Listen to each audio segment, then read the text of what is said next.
Supreme Magus, web novel, Chapter 411, Family Reunion Part 1. For the first time since he had started wearing uniforms, Lith shape shifted the skinwalker armor into normal clothes even though he had no social event to attend to. With a beige overcoat, white shirt, and black pants, he looked like a small-time noble. Too many people here know my face and I can't afford being recognized, he thought while nervously looking at the communication amulet in his breast pocket. I have no time to lose being polite and exchanging niceties.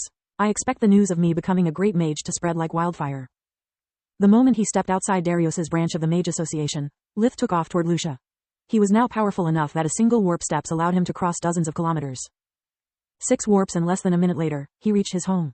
He appeared in the sky and landed slowly to not scare his parents' farmhands. He had learned from experience that sharp tools and fear made people accident-prone. Hey, kid, do yourself a favor and bug off, said a harsh voice coming from behind him. Our young lady isn't home, and even if she was, she chews and spits guys way better looking than you for breakfast. Lith laughed out loud hearing Tista being referred to as a noble dame. Being mistaken for a suitor of his own sister was also quite funny to him. Do what you want, the man laughed too. There's a reason that Lucia is called the graveyard. Hotshots like you, be them criminals or nobles, always get out of here feet first. I've warned you, so don't blame me when I'll spit on your grave. I'd like to see you trying, Roman. Lith turned around with a cruel smile. Oh gods, I'm so sorry, Lith. Roman wasn't scared, mostly embarrassed. He knew Lith since his son, Rizel, had ambushed him at Celia's house years ago. When Roz had started to expand his farmlands, he had been one of the first farmers to sell his own. The pay was good, he would have to pay fewer taxes, and the free healthcare made the offer hard to refuse. I didn't expect you would return so soon, plus I'm not used to seeing you all dressed up. Usually, you either wear your uniform or dress like one of us. What's the fancy suit for? Are you finally bringing home a fine lady or what? It's a long story. Lith dodged all the questions. Why the double standard? You refer to Tista as, your young lady, yet you call me by my first name. That's just for show, Lith. If a farmer speaks like that to a noble, they could easily get whipped. Harassing a servant of the Verhan family is bad for business, instead. Especially if they want to suck up on you, Roman replied while tapping at his temple with a forefinger. Lith couldn't refute that logic, so he waved a quick goodbye and entered his house. Daddy, a shrill voice yelled as a small boy clung to Lith's leg. Not even close, little brother, Lith said while lifting Aaron off the ground and making him sit on his shoulder. The child was almost a meter, 3 feet 2 inches, tall, but to Lith's frame, he was weightless. Mom, big brother is back. Welcome home, sweetie. Alina came out of the kitchen and embraced Lith tightly. What happened to your uniform? Is everything all right? She took his face between her hands, checking for signs of malnutrition as if she hadn't seen him in months instead of 4 days. Kind of, let's just say the glass is half full, he sighed. As soon as everyone gets home, I'll give you great news. Where's Tista? Where do you think she can possibly be? Alina replied with a soft smile. She's at the White Griffin Academy to plan her own journey. She wants to follow her little brother's footsteps and travel the world. Your sister looks up to you, sometimes a bit too much. What does that mean? She turned 19 this year, yet she refuses to attend to parties, rejects all of her suitors, and only thinks about practicing magic. Does this behavior ring you any bells? Alina said while pouting. Lith feigned ignorance and called both his sisters. Tista was glad to hear from him, but couldn't come back before an hour.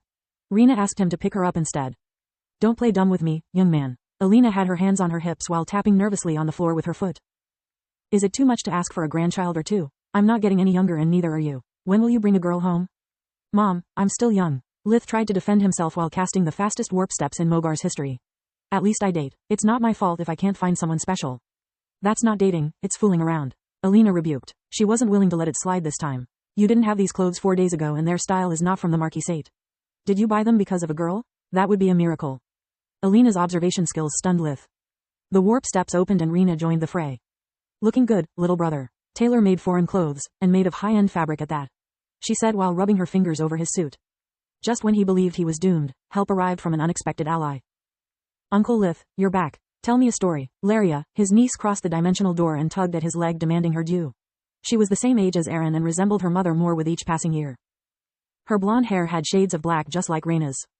Aaron promptly joined the plea. The duo was noisy and stubborn enough to force their mothers to back down to have some quiet. Lith used light and air magic to stage every single fairy tale he knew until all the family was assembled. There's no way Dad backs me up, but as long as Tista is here I can play the "she's older than me" card and throw her in the lion's den to save my hide, he thought. He then told them everything that had happened after he left home, using the hush spell to cover the kids' ears whenever the story wasn't family friendly. When he arrived at the part where the king had made him a great mage, everyone but Tista rejoiced. Damn, this is bad. I must leave Lucia before the news spread, otherwise the White Griffin and the Marchioness will force me to attend to every single social event until this blows over. Not to mention all the drones that will swarm at our door, she said with a sigh. It's not just that, Lith explained. The ancient noble households will try to get back at me, which makes every one of you a target. My stunt made them lose a lot of money and face. Don't you dare call it a stunt. Roz stared at his son and grabbed his shoulder. You saved countless lives. I couldn't be prouder of you. As for General Morn and all those petty nobles, they can go F. Roz managed to stop in the nick of time, noticing both the children's curious look and their mother's deadly gaze.